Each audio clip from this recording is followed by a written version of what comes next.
Matt, we're looking at stocks that are new to our radar. What do you have? Well, you just kind of messed me up there because this isn't new to my radar. I'm going back to the well a little bit here. Greenlight Capital Reinsurance. This is one that I've talked about before. And this is the reinsurer that uses David Einhorn. David Einhorn is the chairman of the reinsurer. His investment firm, DME Advisors, is also the investment advisor to Greenlight. So I did a little bit more digging on Greenlight. I was looking over the first quarter conference call, and there are a bunch of things that jumped out at me here. So on the conference call, one of the things that they said was that they're looking to reduce premium writings rather than accept mispriced risk and conserve our capital for a more opportune environment. This is the kind of thing that I look for out of an insurer or a reinsurer, same difference, is that they're looking for the right risks to underwrite rather than just trying to underwrite a bunch. So that made me pretty happy. I thought that was interesting.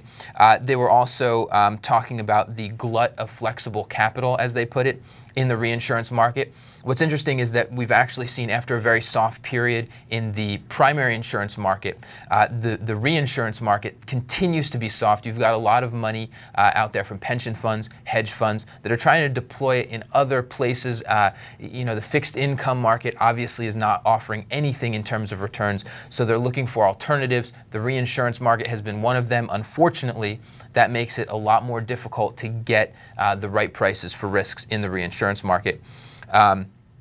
In the company's annual report, they talk about rewarding bonuses based on underwriting results as opposed to a bulk of premiums written. That's another good thing.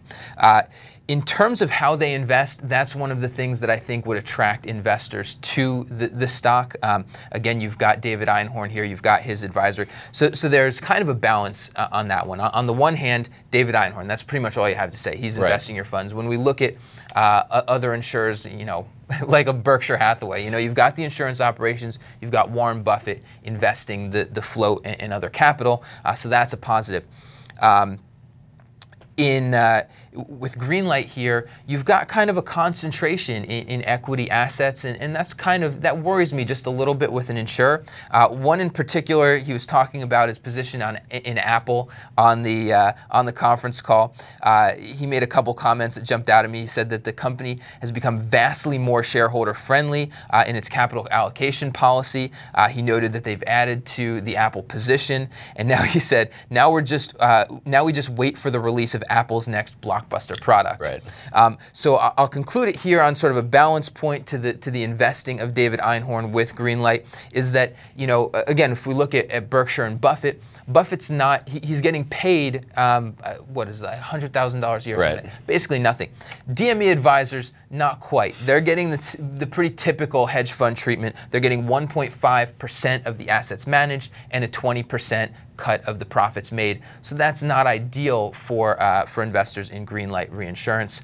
And now I will let you go to your watch list stock. So I'm gonna, after that diatribe, I'm going to be looking at eBay. We usually look at financial companies, and eBay, that's not one of the financial twist in there. Exactly. So that's how it's making its way to my watch list here.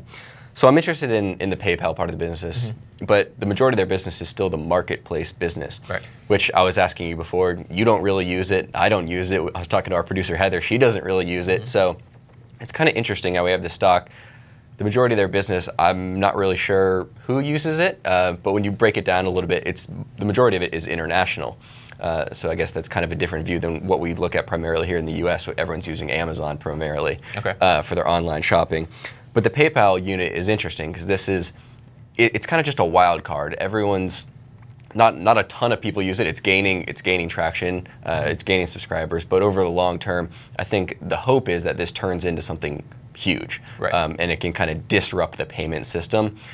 I'm not sure if it can, but I'm going to dive into it and see if it interests me. Well, you and I have been talking a lot about Visa and MasterCard lately, and when you think about that, one of the things that I've said is I don't think a competitor can take on those two head-to-head, but PayPal I see as kind of competing on the fringes, and I think that is the effective type of competition that could make inroads on a Visa or MasterCard in the payments business. So that could be an interesting thing to watch. All right, moving on.